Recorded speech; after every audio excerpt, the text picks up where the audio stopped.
하나님께서 복을 주시고자 약속하신 날 복의 사람들이 또 하나님의 존전에 보여서 함께 또 예배하게 되었습니다. 그래서 우리 예배가 복된 예배가 된 줄로 압니다. 우리 전후좌우로 축복하면서 인사하겠습니다.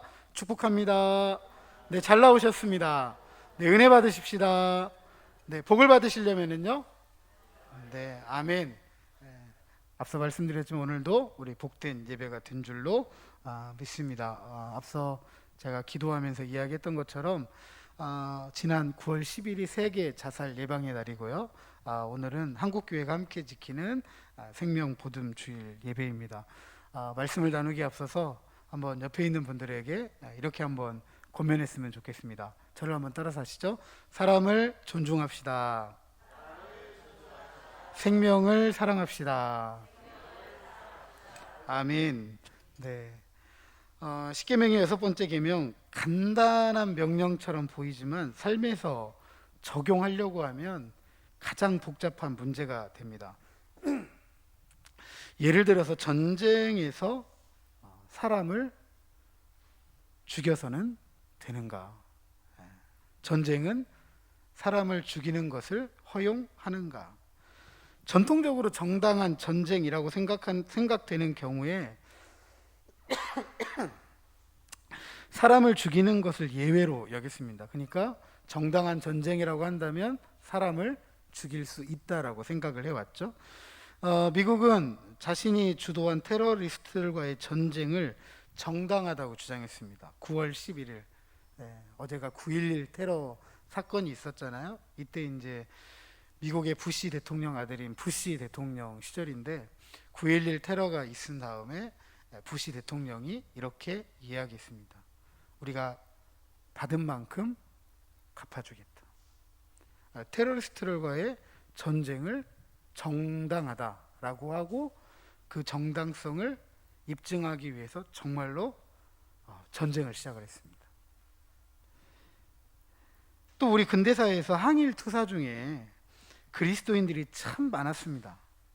그렇다면 그분들은 많은 전쟁에서 수없이 많은 사람들을 죽이게 된 것이겠죠.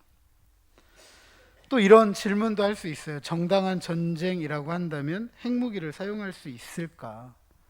북한의 핵무기에 대해서 우리도 맞서서 핵무장을 해야 될까? 강장로님, 해야 될까요? 말아야 될까요? 어떤 분들은 해야 된다고 하고 어떤 분들은 하지 않아야 된다고 합니다. 이 모든 문제가 살인하지 말라라는 계명과 무관하지 않아요. 다 대량 살상, 그리고 민간인 학살, 다 이런 것들을 포함하고 있기 때문이죠. 여기에다가 낙태라든지 안락사라든지 우리가 지금 참 쉽게 말하기 어려운 자살의 문제라든지 또는 사형제도 등 이 모든 문제가 이 6번째 계명, 살인하지 말라라는 것과 관계가 있습니다. 스캇 솔지 목사의 예수님처럼 친구가 되어주라에 보면 그가 설교하면서 곤혹을 치렀던 낙태의 문제에 대해서 이야기를 합니다. 낙태를 찬성하는 사람이든 그것을 반대하는 사람이든 모두가 무엇을 이야기하느냐? 생명을 존중하는 마음이 있다라는 것입니다. 낙태를 찬성하는 사람은 누구의 생명을 소중하게 생각하느냐 하면 엄마의 생명, 엄마의 인권을 중요하게 여깁니다. 반면에 낙태를 반대하는 사람은 아기의 인권과 아기의 생명을 존중합니다. 만일 낙태를 반대하는 사람들이 태아의 생명은 존중하면서 낙태할 수밖에 없는 상황에 몰린 어머니들의 이야기를 돌아보고자 하지 않는다라고 한다면 어떻게 될까요? 이 책에 나오는 한 의사의 이야기입니다. 우리 삶과 믿음의 중심은 우리를 지극히 사랑하사 우리를 위해 목숨까지 내어놓으신 분이다. 그래서 우리가 어떻게 해야 하는가? 첫 번째, 살인하지 말라. 이는 이 문제에 있어서 양 진영 모두에게 해당되는 명령이다. 무고한 생명을 독단적으로 없애는 것은 명백한 잘못이며 성경에서 허락하지 않고 있지만 어떤 이유에서 반대편 입장에 선 사람을 비난하고 미워하는 것 역시 잘못이다. 두 번째, 입장을 바꿔 생각하라. 자신이 대접받고 싶은 대로 남을 대접하라. 당신이 상대방에 대해 결정을 내리는 사람이라고 상상해보라. 엄마의 뱃속의 생명을 지키기 위해 싸우되 눈앞에 서 있는 사람을 잊지 마라. 세 번째, 관계를 쌓고 공동체를 이루라. 이미 충분히 상처가 나 있다. 예수님 당시 로마 소위 팍스 로마라라고 불립니다. 평화의 시기를 말하죠. 로마가 이처럼 평화의 시기를 유지할 수 있었던 이유는요, 한 가지였어요. 권력을 가진 사람들이 정해놓은 규칙에 무조건 순종했기 때문에 그래요. 그러니까 그 규칙을 잘못됐다라고 말하지 않고 그냥 그 규칙에 무조건 순종했기 때문에 평화가 유지됐던 거예요. 그런 권력을 유지하기 위해서 어떤 일을 했느냐 하면 이런 일을 했습니다. 사회에 부담이 되는 생명, 장애인, 과부, 병자들 언제든지 버려도 된다라고 생각했습니다. 하지만 이런 로마에서 예수님을 따르던 사람들은 마땅히 버려져 죽을 사람들, 앞서 말씀드렸던 것처럼 사회적으로 부담이 되는 사람들, 장애인, 과부, 환우들 오히려 돌보았습니다. AD 3세기경에 보니까 로마를 가리켜서 한 역사가가 이렇게 표현합니다. 로마 사회는 사랑에 전염되었다. 예수 그리스도를 믿는 사람들 때문에 버려져야 마땅할 사람들이 버려지지 않고 돌봄을 받았다. 이런 이야기입니다. 이처럼 생명은 사람과 돌봄의 마음으로 바라볼 수 있어야 하는 것입니다. 이것이 여섯 번째 계명, 살인하지 말라에 대한 그리스도인의 관점, 즉 생명을 바라보는 시각입니다. 단순히 사람의 생명을 해치지 말라는 말씀이 아니죠. 우리에게 사람을 존중하는지 생명을 사랑하는지에 대해서 묻고 있는 거예요. 그래서 우리는 쉽게 저 사람은 살아야 되는 사람이고 저 사람은 죽어도 되는 사람이라고, 죽어도 괜찮은 사람이라고 생각해서는 안 됩니다. 그렇다면 인간의 생명이 왜 소중할까? 여러 가지로 말씀드릴 수 있겠지만 한 네 가지로 소개할 수 있을 것 같습니다. 하나는 하나님께서 만드신 것이기 때문에 하나님의 소유이다. 그 안에 하나님의 형상을 지니고 있기 때문이, 두 번째로는 그 안에 하나님의 형상을 지니고 있기 때문이고, 세 번째로 그리스도의 피값으로 구원한 존재이며, 네 번째로 하나님의 영이 거하는 거룩한 전이기 때문입니다. 자살을 포함한 살인, 더 나아가서 자신과 타인의 몸과 마음에 해를 입히는 행위가 금지되는 이유, 그것은 결국 하나님의 형상을 파괴하고 하나님의 구원의 사역을, 그 의미를 퇴색시키기 때문입니다. 잘 아시는 것처럼 인류 최초의 살인, 창세기 4장에 등장합니다. 아담과 하와의 두 아들이었던 가인과 아벨이 등장하죠. 그런데 형 가인이 동생 아벨을 돌로 쳐 죽인 사건입니다. 인류 최초의 살인입니다. 그런데 이 살인에 대해서, 아니 인간의 한 생명에 대해서 어떻게 생각하는지 한번 생각해 볼 필요가 있는데요. 창세기 4장 9절과 10절에 보면 여호와께서 가인에게 이르시되 네 아우 아벨이 어디 있느냐? 그가 이르되 내가 알지 못하나이다. 내가 내 아우를 지키는 자이니까. 이르시되 네가 무엇을 하였느냐? 네 아우의 핏소리가 땅에서부터 내게 호소하느니라. 동생을 돌로 쳐 죽인 가인에게 하나님이 물어요. 네 동생 어디 있냐? 실컷 자기가 돌로 쳐 죽여놓고도 나 몰라요. 내가 동생 지킵니까? 하나님은 동생의 핏소리가 들린다고 하고, 그리고 그걸 분명히 알면서 돌로 쳐 죽인 살인자 형에게 묻고 있는데 자신은 모른다. 나는 동생을 지키는 사람이 아니다. 이렇게 하면서 회피하고 있는 겁니다. 여기에서 몇 가지 중요한 사실을 발견하게 되는데, 하나님은 생명에 대한 책임을 분명히 묻는 분이라는 거죠. 핏소리가 들려 무슨 일이 있었어? 뭐 했어? 라고 물어보는 분이에요. 하나님은 만드신 생명들에 대해서 구체적인 관심을 가지고 계시는 분이다라는 사실을 알 수 있습니다. 또한 가인이 아벨을 죽인 사건을 시인한 후에는 죄책감에 시달리잖아요. 하나님께서 쫓아냅니다. 광야에 유리하는 자가 되게 해요. 그런데 하나님, 내가 저 광야에 유리하는 자가 되면 자기가 사람을 쳐 죽여봤으니까 다른 사람들이 나를 쳐 죽일지도 모릅니다. 무섭습니다. 두렵습니다. 이렇게 이야기를 해요. 그때 하나님께서 뭐라고 이야기하시느냐? 가인에게 사람을 죽인 생명조차도 사람의 손에 의해서 죽임을 당할 수 없다. 그러니까 가인이 광야에 유리하는 사람으로서 아주 위태로운 삶을 살아가겠지만 하나님이 지켜주시겠다. 가인이 누구예요? 살인자임에도 불구하고 가인의 생명을 지켜주시겠다라고 하고 있습니다. 하나님은 가인의 생명조차도 귀하게 여기시는 분이다. 반면에 민수기에 보면요, 이렇게 쓰여져 있습니다. 사람을 죽인 자를 어떻게 하라고요? 사람을 죽인 자는 죽이라고 했어요. 이거 어떻게 해야 되죠? 사람의 생명을 소중하게 여기시는 분, 살인자의 생명까지도 소중하게 여기시는 분이 모세에게 율법을 가르칠 때는 사람을 죽인 자는 반드시 죽이라고 했어요. 무엇이 하나님의 마음이죠? 살리는 게 하나님의 마음인가요? 죽이는 게 하나님의 마음인가요? 우리 여기서 두 가지를 생각해야 됩니다.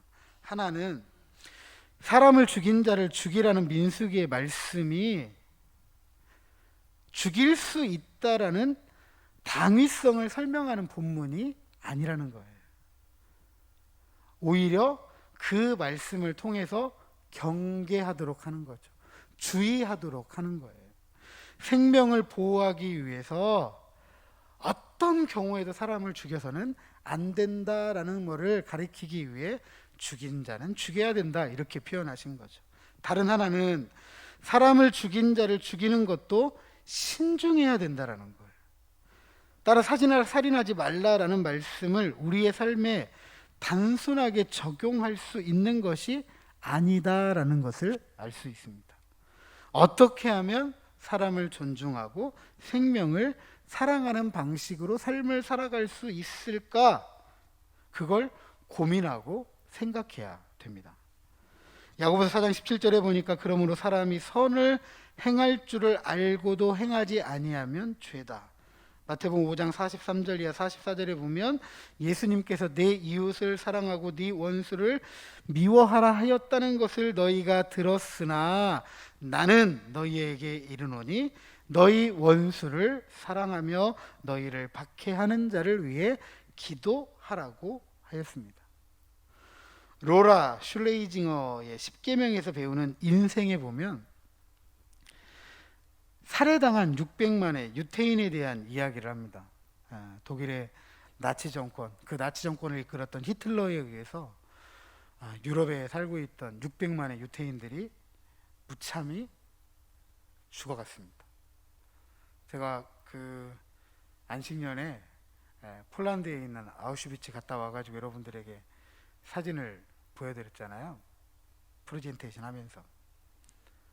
얼마나 참혹한지 몰라요. 얼마나. 온전하게 남아있는 것이 지금 아우슈비츠에 있는 것이고, 그 밖에도 유럽 전역에 그와 같은 강제 수용소 몇 곳이 더 있었습니다. 기차를 타고, 유태인들이 기차를 타고 올 때, 유태인들뿐만 아니에요. 앞서 말씀드렸던 장애인들, 사회적 비용이 부담되는 사람들, 환자들, 이런 많은 사람들을 삶에 희망을 주겠다고, 소망을 주겠다고 기차에 태웠는데 그 기차가 멈춘 곳이 전부 강제 수용소였어요. 거기에서부터 분리가 됩니다. 건강하지 못한 사람들은 바로 죽음의 장소로 끌려가요. 머리털 하나도 남기지 않았습니다. 다 밀어가지고 이걸로 섬유를 짰어요. 사람의 몸에서 지방이라는 걸 다 뽑아냈어요. 그걸로 비누를 만들었어요. 그리고 전부 불태워 죽이든지 아니면 가스실에 몰아넣어서 죽이든지 너무나 많은 사람들이 무참하게 그렇게 죽어갔습니다. 그 유태인들의 죽음을 이야기하면서 600만 더하기 하나라는 도전적인 말을 합니다. 이게 무슨 말이냐면요, 2차 세계대전 당시에 독일인들이, 이 나치 정권이 유태인들을 그렇게 무참하게 죽여가는 것을 유럽 사람들이 몰랐던 거 아니에요. 유럽 사람들 다 알았어요. 그렇게 죽이고 있다라는 사실을. 그런데 그것이 잘못되었다라고 말하는 사람이 한 명도 없었어요. 다 그냥 침묵하고 있었어요.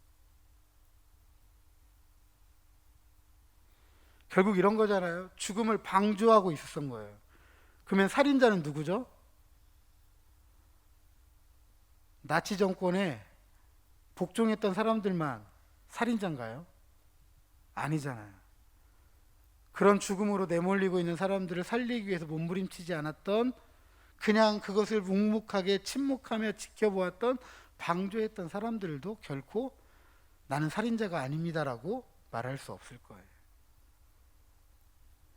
근데 문제는 이런 거잖아요. 숫자가 늘어나면 늘어갈수록 한 사람의 죽음이 그렇게 크게 느껴지지 않아요. 우리 코로나19로 사람들 죽어가잖아요. 그죠? 처음에는 무서워서 사람들이 죽는 것 자체가 두렵게 느껴졌는데 이제는 위중증 환자, 사람 몇 명 죽었다고 통계 나와도 여러분 예민하지 않아요? 그렇게 예민하지 않잖아요. 그리고 뭐라고 이야기하죠? TV를 보면 통계로 이야기합니다. 치명률이 몇 프로밖에 안 됩니다. 1% 미만입니다. 1% 미만이어도 죽어요, 안 죽어요? 죽고 있다는 얘기잖아요. 그런데 퍼센테이지로 1% 미만입니다. 0. 몇 프로입니다. 이렇게 이야기하니까 아, 별거 아니구나 라고 생각하는데, 그 일이 내 일이고 내 가족 일이고 내 친구의 일이고 내 이웃의 일이라고 생각하면 그게 결코 작은 확률이 아니죠.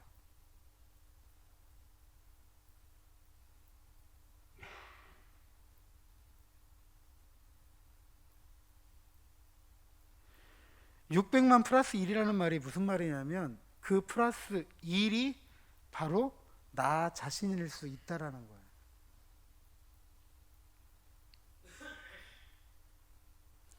그게 바로 나 자신이라고 생각하면 결코 죽음이라는 이야기가 다른 사람의 이야기 아니잖아요. 내 이야기잖아요.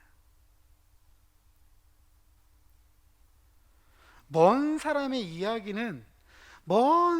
이야기, 죽음의 이야기는 우리 이야기 정도로 들어요. 그죠? 이야기 정도로 들어요. 근데 그것이 내 문제고 내 가족의 문제일 때에는 굉장한 슬픔이 됩니다. 제가 안식년 때 우크라이나 가 있을 때였는데요.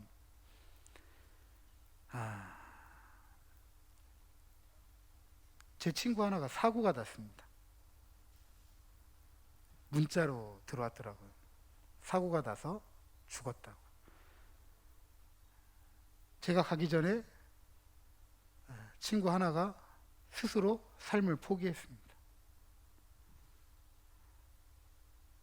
그 충격이 별로 가시지 않았는데 또 친구 하나가 사고로 죽었다고 하니까 그날 그 우크라이나에서는 새벽이었거든요. 새벽이 한 2시인가 갑작스럽게 연락이 와서 아침까지 뜬 눈으로 울었습니다.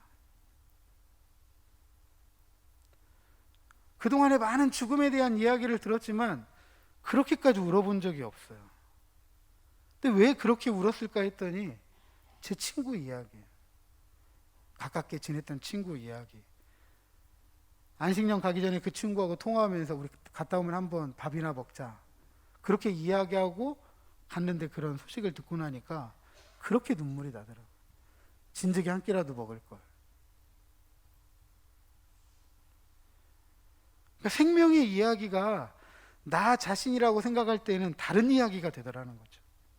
다른 이야기. 그러니까 이 6번째 계명, 살인하지 말라라는 이야기는 그냥 죽이지 말라라는 차원의 이야기가 아니라 생명에 대한 책임을 묻고 있는 계명이에요. 예수님을 심판하던 빌라도가 이렇게 이야기합니다. 자기 손 씻으면서 이 사람의 죄에 대해서는 내 책임 없다. 다 니들 책임이다. 나 아무런 책임 없다 라고 하면 손을 씻어요. 그런데 그 책임이 없어집니까? 평생을 두고 예수를 믿는 사람들에게 본디오 빌라도에게 고난받았다고. 본디오 빌라도의 손을 빌어서 예수님이 십자가에 못 박히게 되었다고. 평생 저주받은 이름이 되었잖아요.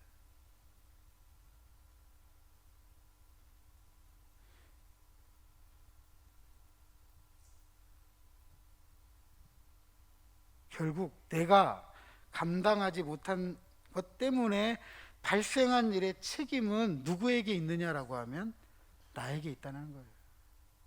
즉 6번째 계명이 단순히 살인하지 말라라는 금령의 차원에서 나아가 원수를 사랑하고 내 이웃을 내 몸같이 사랑하라는 실천적인 법령으로 지켜가고자 노력할 때 생명을 살릴 수 있는 역사가 일어난다라는 사실입니다. 살인하지 말라, 사람을 존중하고 생명을 사랑하라는 오늘 이 말씀은 오늘 우리들에게 이렇게 말합니다. 바로 당신밖에 없습니다. 우리 옆에 있는 분들에게 권면하십니다. 바로 당신밖에 없습니다.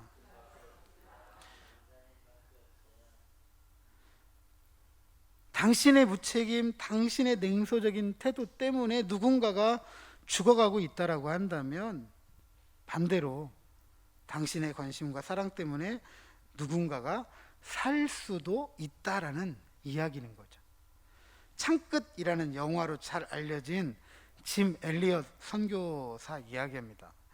1956년에 에콰도르의 아우카족에게 복음을 전하러 갔다가 잔인하게 살해를 당합니다. 총 가지고 있었어요. 죽임을 당하기 전에 총을 가지고 있었습니다. 그런데 쏘지 않았어요. 오히려 죽어갔습니다. 어떤 사람들은 그런 죽음을 아주 냉소적으로 이야기할 수 있을 거예요. 살려고 했으면 쏘았어야지. 살려고 했으면. 그래서 당시 그 사회도 뭐라고 이야기했냐면 이 짐 엘리엇의 죽음을 낭비라고 했어요. 뭐가 변할 거라고, 무슨 일이 일어날 거라고 그렇게 죽었느냐고. 그런데 이 사람의 일기에 이런 구절이 있습니다. 나는 오래 사는 것을 원치 않는다. 다만 주 예수님처럼 꽉 찬 삶을 원한다. 사도 바울은 그의 삶에서 가장 멋진 신앙의 고백을 이렇게 하잖아요. 나는 그리스도를 위해서 매일 죽노라. 다시 말해서 그리스도를 위해 사는 것은 매일 죽는다라는 말입니다. 삶과 죽음 사이에서 우리가 고민하며 살아야 한다. 조금 더 살고 덜 살고의 문제가 아니라 그리스도인으로서 어떻게 사는 것이 바람직한 것인지 고민하며 살아갈 때 살인하지 말라라는 계명을 통해서 사람을 존중하고 생명을 사랑하라라는 진정한 의미를 행동으로 옮길 수 있다라는 것입니다. 하지만 저는 이런 복잡한 문제들에 대해서 무엇이라고 솔직하게 답하기 어렵습니다. 저도 한 사람이기 때문에 그래요. 과연 저에게 이런 상황이 주어지면 정말 총 쏘지 않고 죽음을 선택할 수 있을까? 저도 잘 모르겠어요. 그래서 저도 이것이 정답이다, 저것이 정답이다라고 말씀은 드리기 어렵습니다. 하지만 하나님께서 생명을 소중하게 여기시고 그 생명이 하나님의 손에 있다고 말씀하십니다. 중요한 것은 무엇이 사람 존중이고 무엇이 생명을 사랑하는 것인지 하나님 앞에서 고민해야 한다라는 것이고, 하나님 앞에서 고민한 거에서 우리의 기준으로 너무 쉽게 정죄하거나 판단하지 말라는 것입니다. 우리의 말 한마디 행동 하나로 인해서 한 사람에 대한 인격적인 살인이 일어나지 않도록 조심해야 된다라는 거예요. 그리고 이렇게 조심스럽게 사람 존중, 생명 사랑의 가치를 가지고 한 생명, 한 인격에 대해서 하나님 앞에서 씨름하는 사람들만이 그 해답을 얻을 수가 있습니다. 이런 삶을 위해 우리가 찾아볼 수 있는 한 예가 있습니다. 바로 선한 사마리아인 이야기입니다. 즉 선한 사마리아인처럼 고난당하는 자를 돕고 살리라는 거예요. 그래서 라이프 오프 본부 이사장님이신 이명택 목사님께서 죽어가는 자를 살리기 위해서 3가지 불이 필요하다. 이 불은 우리한테는 어떻게 보면 불편한 마음일 수도 있어요. 3가지 불이 필요하다. 3불이 필요하다라고 했습니다. 첫 번째로 불쌍히 여기는 마음이 필요하다라고 했습니다. 예루살렘에서 여리고로 내려가다가 강도를 만나서 거의 죽게 된 한 사람을 누가 보냐면 제사장도 보고 레위인도 봅니다. 제사장, 레위인 당시 종교인들이에요. 하나님을 사랑하고 내 이웃을 사랑하라는 말씀을 수없이 외우고 암송하고 가르치고 했던 사람이에요. 근데 이 사람들은 그 죽어가는 사람을 보고 지나칩니다. 이유가 뭐냐면 사마리아 사람이에요. 사마리아 사람은 부정한 사람, 사마리아 사람은 어울려서는 안 되는 사람. 죽어가니까 그냥 내버려 둔 거예요. 어차피 어울리지도 않고 접촉하지도 않아야 되는 이런 사람이니까 죽도록 내버려 두고 그냥 간 거죠.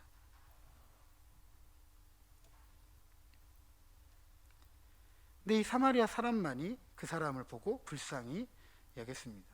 생명을 살리려면 우선 죽어가는 생명을 불쌍히 여겨가는 마음이 필요합니다. 그 죽어가는 사람이 나라고 생각한다면 아마 더 불쌍한 마음을 갖지 않을까, 그런 생각을 하게 됩니다. 특별히 자살 유가족자들, 자살 유가족자들 또는 자살을 선택한 사람들, 스스로 자신의 생명을 포기한 사람들, 우리 쉽게 정죄합니다. 죽을 힘으로 살지, 죽을 힘으로 살지, 왜 죽었냐고.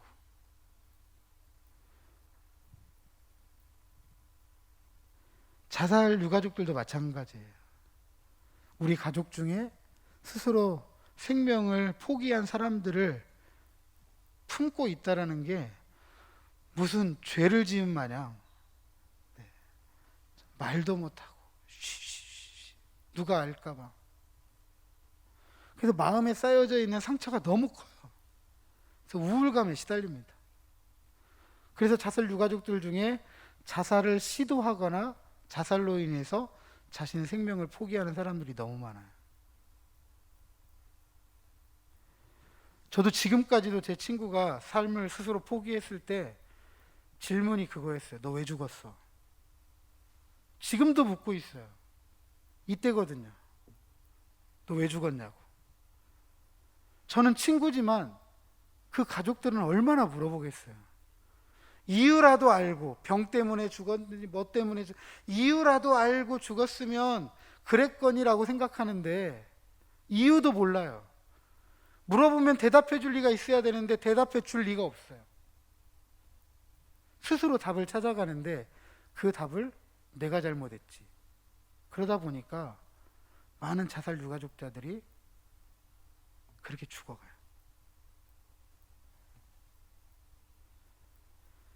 자살은 심리적인 나약함이나 연약함 때문에 일어나는 것이 아닙니다. 특별히 예수 믿는 분들, 믿음이 없어서 그런 거 아니에요. 이런 오해는 버리시고 오히려 우리는 불쌍히 여기는 마음을 가져야 합니다. 두 번째는 불편을 감수해야 돼요. 사람 살리려면.